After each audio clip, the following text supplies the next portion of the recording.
कैसे हो प्यारे बच्चों। मैं आशा करता हूँ कि आप सब लोग स्वस्थ होगे और अच्छे से अपनी पढ़ाई कर रहे होगे, है ना। तो हम लोग पढ़ रहे थे NCERT class 6 history, NCERT class 6 geography, और फर्स्ट चैप्टर पे थे हम जिसका नाम है the earth in the solar system.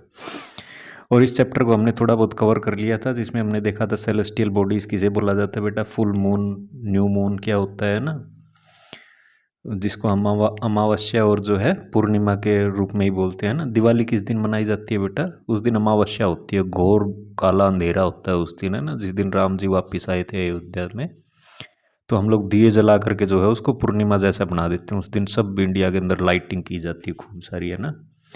तो हमने देखा था स्टार्स क्या होते हैं बेटा, फिर कॉन्स्टलेशंस हमने देखा था कि जो डिफरेंट शेप्स बनती हैं स्टार्स की उसको कॉन्स्टलेशन बोला जाता है ना। सप्तऋषि हमने देखा था, पोल स्टार के बारे में देखा था, जो नॉर्थ स्टार भी जिसको बोला जाता है, जो एक ही जगह पे रहता है, और हम इसके ऊपर आगे थे।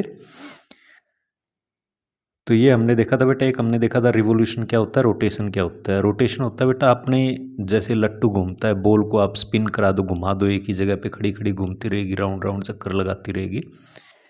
और रिवोल्यूशन होता है बेटा, जैसे यहाँ पे आपको दिखाई दे रहा है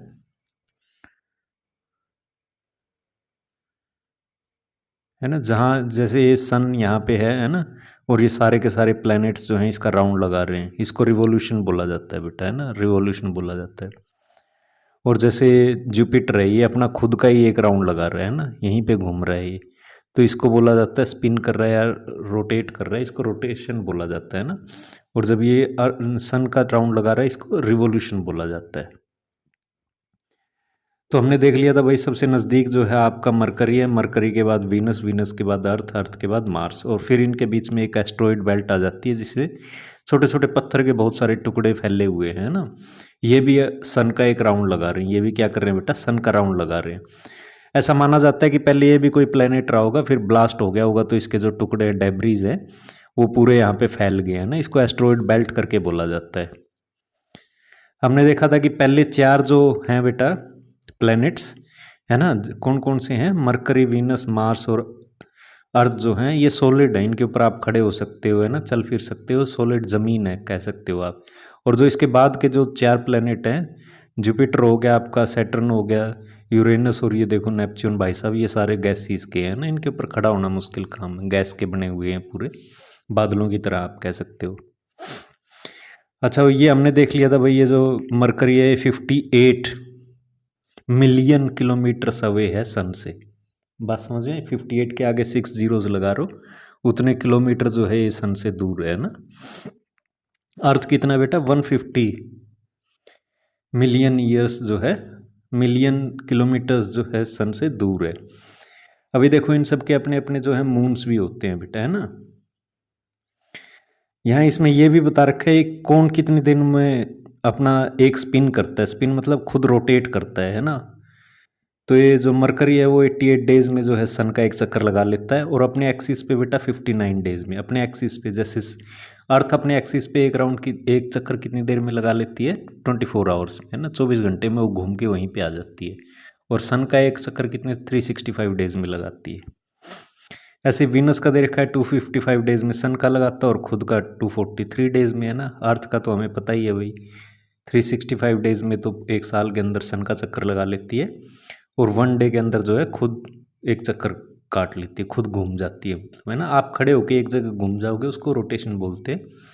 तो सन जो जो अर्थ जो है वो 24 आवर्स में एक रोटेशन पूरा कर लेती है। अच्छा, अर्थ का एक मून है, हमें पता ही है, मून मतलब सैटेलाइट है, नेचुरल सैटेलाइट उसे बोला जाता है। मगर यहाँ देखो मार्स के जो हैं 2 सैटेलाइट है, और ये देखो आगे वालों के जुपिटर भाई साहब के कितने मून्स हैं, 53 सैटेलाइट्स हैं उसके। सैटर्न के कितने हैं बेटा, सैटर्न के जो हैं इसके ही 53 हैं, और नेपच्यून के 27 मून्स हैं ना। ये देखो इसको जुपिटर को एक राउंड लगाने में कितने साल लगते हैं, 11 years 11 months and around 12 years हो जाते हैं, और एक स्पिन लगाने में बेटा 9 आवर्स लगते हैं, बहुत जल्दी घूम जाते हैं ये। और वहीं सैटर्न को एक राउंड लगाने में जो है 29 ईयर्स लग जाते हैं। नेपच्यून को कितना लगता है भाई, 84 ईयर्स में जो है एक राउंड लगाता है सन का एक चक्कर जो हम एक साल में लगाते हैं वो 84 ईयर्स में लगाता है। तो ये आप समझ ही गए होगे सारे के सारे। चलो अब आगे बढ़ते हैं।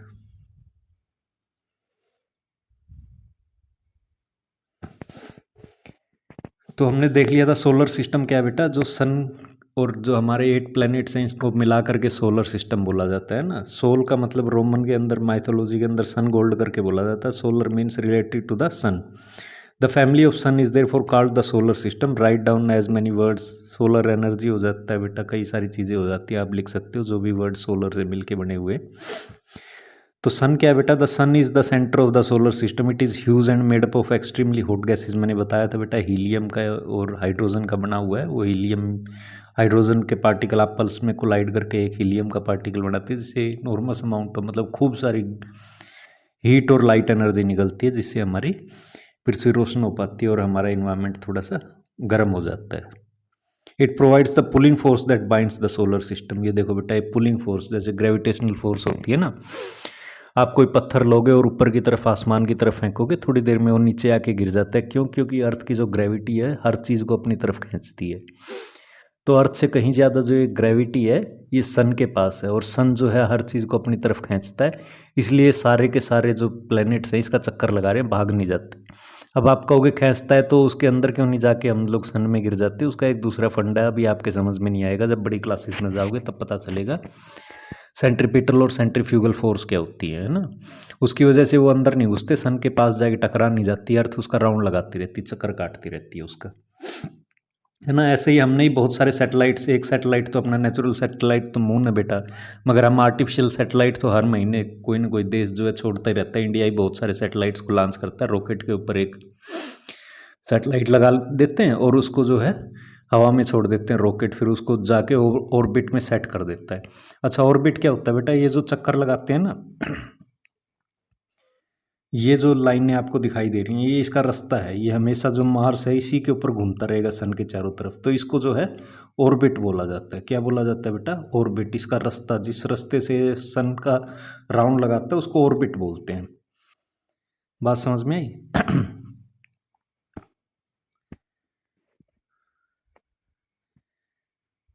हाँ, तो मैं कह रहा था जो आर्टिफिशियल सैटेलाइट्स हैं ना, इंडिया बहुत सारे सैटेलाइट्स बना के दूसरे देशों के भी हम लॉन्च करते रहते हैं, अपने रॉकेट के ऊपर लगाते हैं, रॉकेट ब्लास्ट करता है एक हाइट पे स्पेस में जा करके, वो तो सेपरेट हो जाता है और सैटेलाइट को जो है उसके ऑर्बिट में छोड़ देता है। वो फिर सन मतलब अर्थ का पूरा राउंड लगाता ही रहेगा, लगाता रहेगा। वो किस काम आते हैं? वेदर फोरकास्टिंग में। कहीं पे तूफान आने वाला है वो ऊपर से पहले ही पता लगा लेता है, सुनामी आने वाली है, तूफान आने वाला है ना, बारिश कब होने की चांसेस है, वो सारा उस वेदर फोरकास्ट वगैरह जो होती है बेटा, उस सैटेलाइट वगैरह से ही हमें पता चलती है ना। The sun is the ultimate source of heat and light for the solar system. हमें पता ही है भाई, उसी से लाइट और हीट हमें मिलती है। But that tremendous heat is not felt so much by us because despite being our nearest star it is far away from us. It is 150 million kilometres away from the earth. तो हमसे बहुत ज़्यादा दूर है, इसलिए उसकी जो heat है उसके पास जाओगे तो कुछ नहीं बच पाएगा। तो इसलिए हमें उसकी हीट इतनी ज़्यादा फील नहीं होती, क्योंकि हम बहुत ज़्यादा दूर हैं। अच्छा बेटा, प्लैनेट्स क्या होते हैं? There are 8 planets in our solar system. In order of their distance from the sun, मतलब सबसे नज़दीक कौन सा है? Second, third, fourth, fifth, six, seventh, eighth. Distance from the sun से जो अरेंज कर रखा है बेटा, वो किस टाइप से है? मरकरी, वीनस, अर्थ, मार्स, जुपिटर, सैटर्न, यूरेनस और नेपच्यून। तो इसको याद करने का एक तरीका यहाँ पे बता रखे है। My very efficient mother just served us nuts, है ना। तो ये कुछ फर्स्ट वर्ड को उठा लो आप, उससे क्या हो जाएगा? मरकरी, वीनस, अर्थ। क्या हो जाता है बेटा इससे? देखो यहाँ से मरकरी बन जाएगा, वीनस, अर्थ, मार्स, जुपिटर, सैटर्न, यूरेनस और नेपच्यून। तो वैसे ही याद हो जाएंगे, ये सब फार्मूले वगैरह की जरूरत नहीं है, पर आपके बुक में दे रखा है तो आप देख लो इसको, है ना। All the 8 planets of the solar system move around the sun in fixed paths, है ना। जो मैंने बता ही दिया, उस पाथ को क्या बोलते हैं बेटा? उस पाथ को जो है ऑर्बिट बोला जाता है ना। Mercury is the nearest to the sun, it takes only 88 days, हमने वहाँ पढ़ लिया है, to complete a round around the its orbit. Venus is considered as twin. ओ बेटे, ये बहुत ज़्यादा जो है इंपॉर्टेंट होता है बेटा। अर्थ ट्विन मतलब अर्थ का जुड़वा किसे बोला जाता है?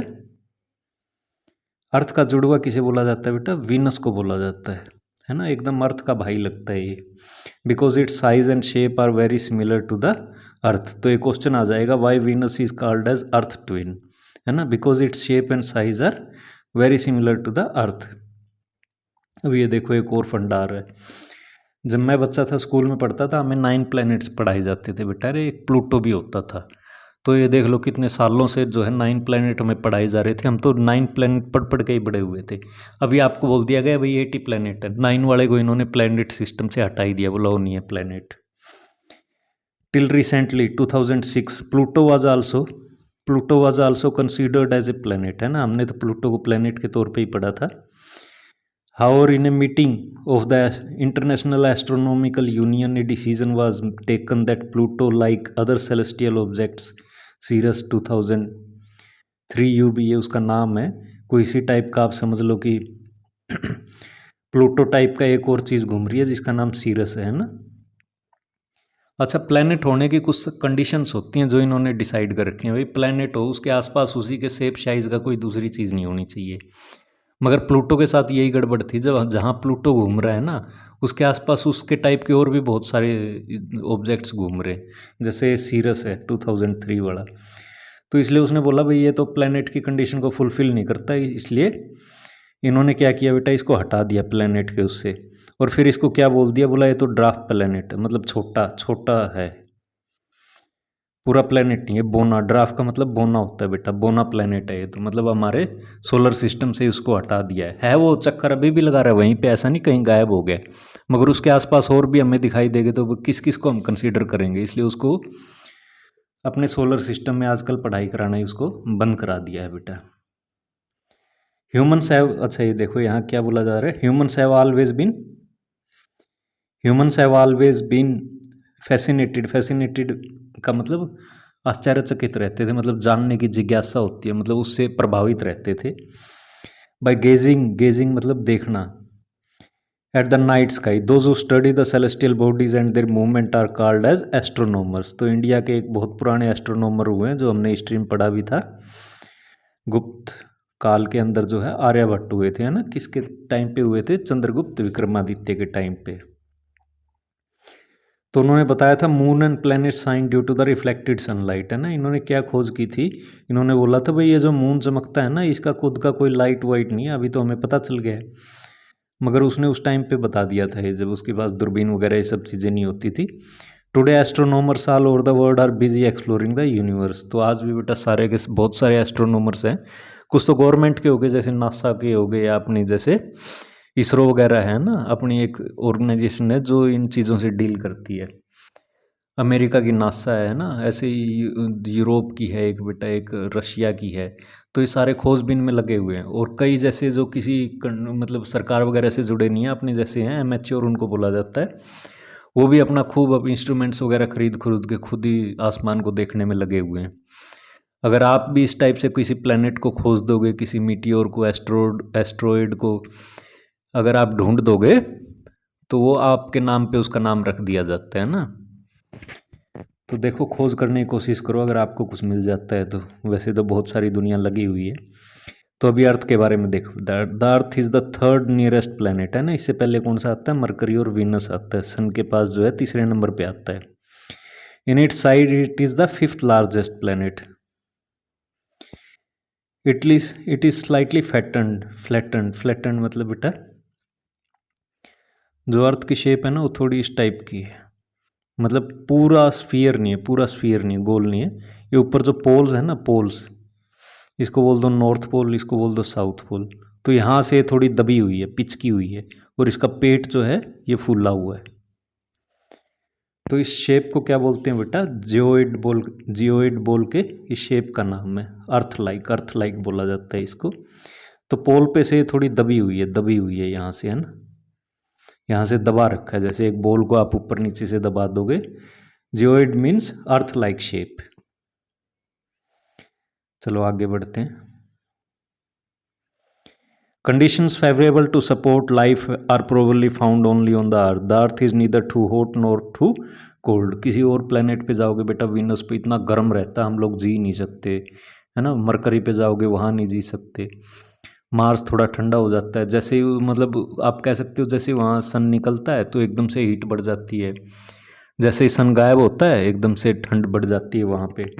तो हमारे जीने लायक नहीं है। तो सबसे ज़्यादा जो फेवरेबल कंडीशंस हैं इंसान के या किसी भी जीवन के, जीव जंतु पेड़ पौधे सब चीज़ों के लिए बेटा, वो कंडीशंस जो हैं वो अर्थ के ऊपर ही है। The earth is neither too hot, ये हो गया। It has water and air, बाकी प्लैनेट्स के ऊपर आपको वाटर नहीं मिलता, एयर तो मिल जाती है, मतलब गैसेस तो हैं वहाँ पे भी, मगर ऑक्सीजन नहीं मिलेगी। Which are very essential for our survival. The air has life supporting gases like oxygen. Because of these reasons the earth is a unique planet in the solar system. From the outer space, the Earth appears blue because its 2/3 surface is covered by water. It is therefore called as blue planet. तो ऊपर से अगर कोई, जैसे आप गए हो, है ना, ऊपर जाकर के मून पे जाके देखोगे अर्थ की तरफ, तो अर्थ जो है आपको ब्लू दिखाई देगी। क्यों? क्योंकि 2/3 जो मेजर पोर्शन अर्थ का वो वाटर से घिरा हुआ है ना, और उसका कलर हमें ब्लू दिखाई देता है, तो इसलिए इसको ब्लू प्लैनेट करके ही बोला जाता है। डू यू नो द, अच्छा ये देखो बेटा, लाइट की स्पीड कितनी फास्ट होती है ना, लाइट से तेज कोई चीज़ नहीं है। तो कहते हैं light travels eight A speed of 3 lakh kilometre पर सेकेंड, मतलब 3 लाख किलोमीटर पर सेकेंड बोला जा रहा है बेटा, पर आवर नहीं है वो। आपकी कार की स्पीड कितनी होती है? मान लो 100 किलोमीटर पर आवर होती है, मतलब 1 घंटे में चलती है वो। 100 किलोमीटर पर आवर होती है उसकी स्पीड, है ना, 100 किलोमीटर पर आवर। और प्लेन की कितनी हो जाएगी बेटा? 350 हो जाएगी, 700 हो जाएगी kilometre per hour, 700 kilometre. Rocket की मान लो आप कितनी, 1000, 2000, 5000 किलोमीटर पर आवर की बात हो रही है बेटा यहाँ पे। जो साउंड होता है, जो मैं बोल रहा हूँ किसी को सुनाई दे रहा है, मेरे से थोड़ी दूरी पे खड़ा है, उसकी 332 मीटर पर सेकंड होती है। और यहाँ पे कितनी बात हो रही है बेटा? 3 लाख किलोमीटर पर सेकंड। कितनी हाई स्पीड है! इतनी हाई स्पीड है तब भी सन से अर्थ पे लाइट पहुँचने में 8 मिनट लग जाते हैं। सबसे तेज स्पीड होती है, आप कह सकते हो, लाइट की। अब मून के ऊपर आ जाओ बेटा। Our earth has only one satellite, that is one satellite, मतलब नेचुरल सैटेलाइट जो है वो एक ही है बेटा यहाँ पे, that is moon. Its diameter is only 1/4 that of, 1/4 का मतलब क्या होता है बेटा? जैसे अर्थ का अगर 100 है तो जो है इसका डायमीटर 25 ही है ना। 1/4 का मतलब होता है, ये होता है 1/4, 1/4 ही है। आप समझ में आया क्या आपके? है ना। डायमीटर क्या होता है बेटा? ये जो डिस्टेंस होती है इसको डायमीटर बोला जाता है, ये जो डिस्टेंस है। तो अर्थ का अगर मान लो कि 100 किलोमीटर्स है, अर्थ का जो है मान लो कि 100 किलोमीटर है, तो इसका 25 किलोमीटर ही है। 4 से डिवाइड कर दो इसको तो 25 आ जाएगा। यही वो कहने कर रहे हैं कि हमारी अर्थ से काफ़ी छोटा है वो।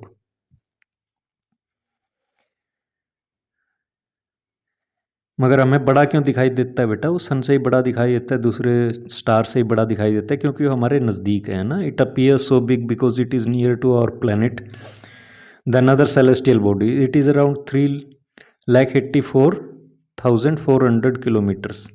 तो ज़्यादा दूर नहीं है ना।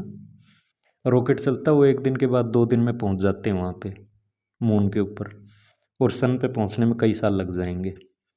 सन कितना था बेटा? 150 के आगे आप 6 जीरो और लगा लो, है ना, इतने किलोमीटर दूर था। और ये तो 3 लाख किलोमीटर ही है बस। तो देखो कितना फ़र्क है ना, पास में ही है ये, तो आप कह सकते हो पास में तो क्या है, बहुत दूर है।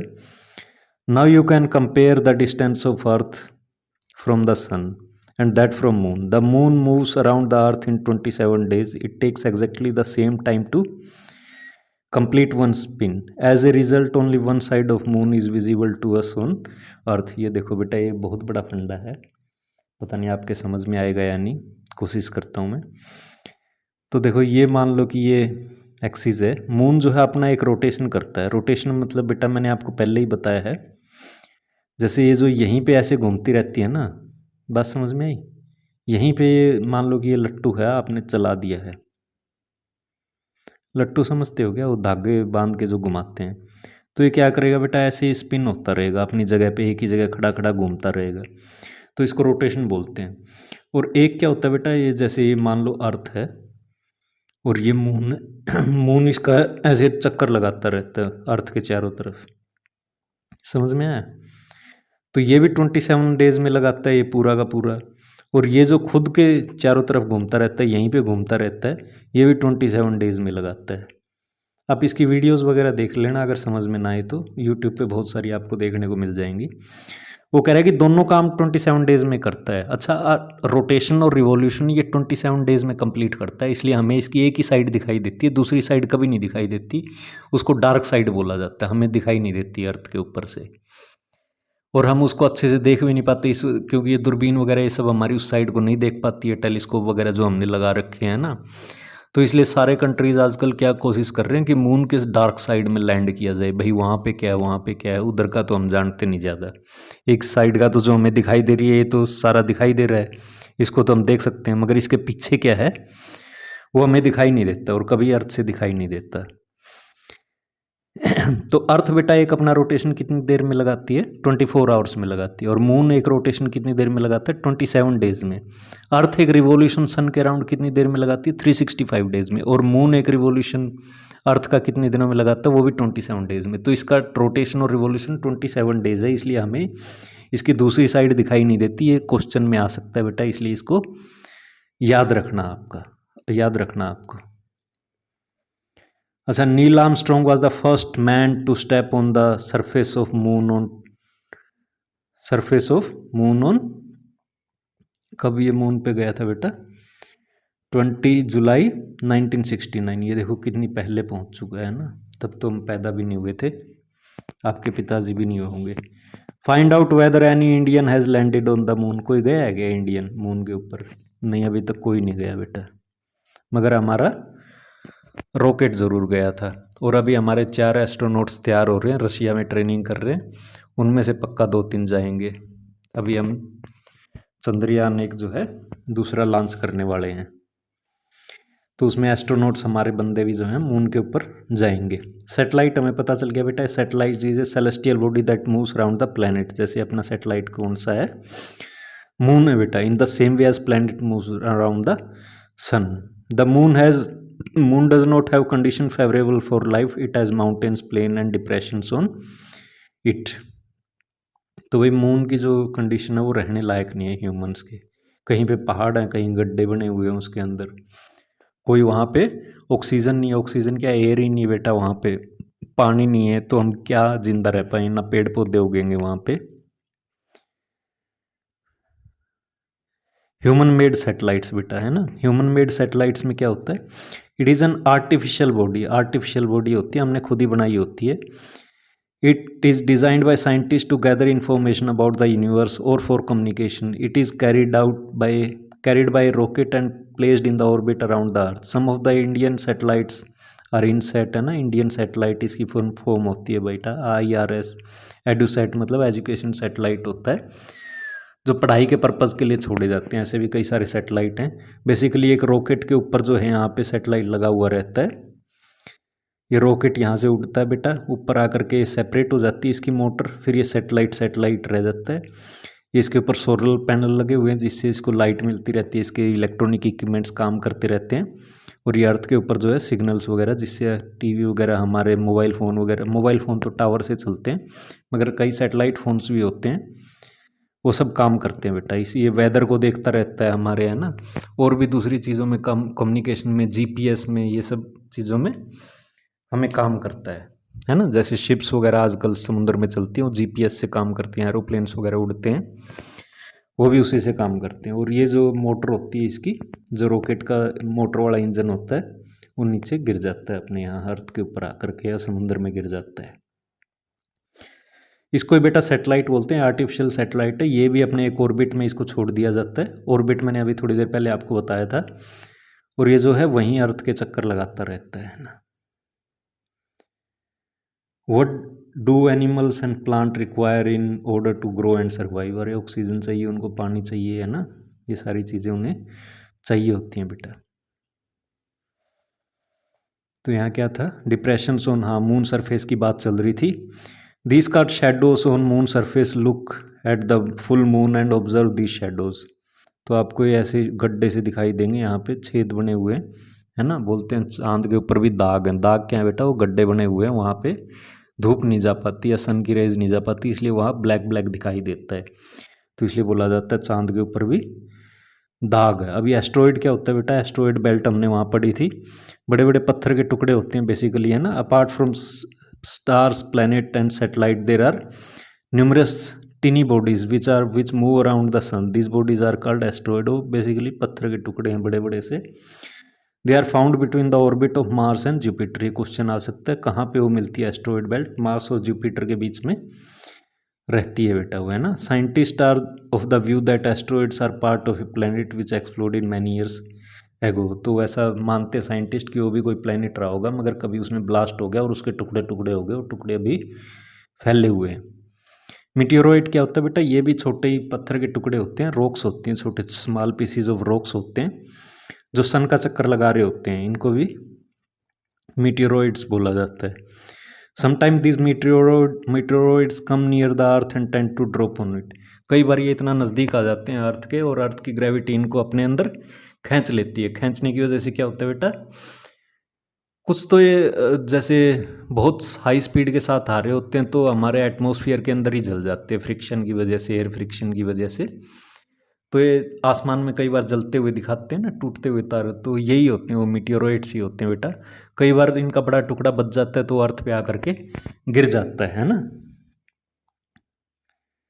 तो ये क्या कह रहा है, during this process due to friction with air they get heated up and burn, it causes a flash of light. चमकता हुआ तारा, जिसे टूटता हुआ तारा हम बोलते हैं, उसके पीछे आग निकल रही होती है। Sometimes a meteor without being completely burn fall on earth and creates a hollow. तो कई बार वो पूरा जल नहीं पाता बेटा, और नीचे आकर के वो पत्थर का टुकड़ा गिर जाता है, जिसे एक होलो बन जाता है। अब ये होलो क्या होता है मैं अभी आपको दिखाता हूँ।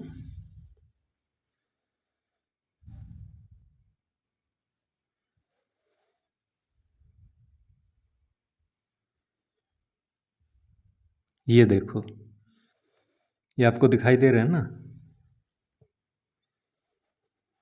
है ना। ये ऐसे एक यहाँ पे कोई मीटियोर आके गिरा था, जिसकी वजह से यहाँ अर्थ सरफेस पे एक गड्ढा बन गया है ना। कई बार यहाँ झील बन जाती है, पानी इकट्ठा हो जाएगा तो झील बन जाएगी। तो इस टाइप से एक गड्ढा बन जाता है, इसी को होलो बोल रहे हैं। वो बात समझ में आ गई। यहाँ पे कभी वो मीटियोर आके गिरा होगा।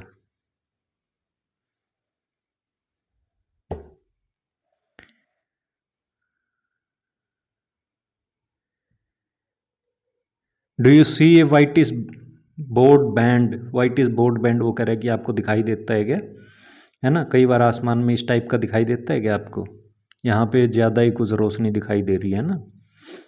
तो बोलता है ये क्या चीज़ है,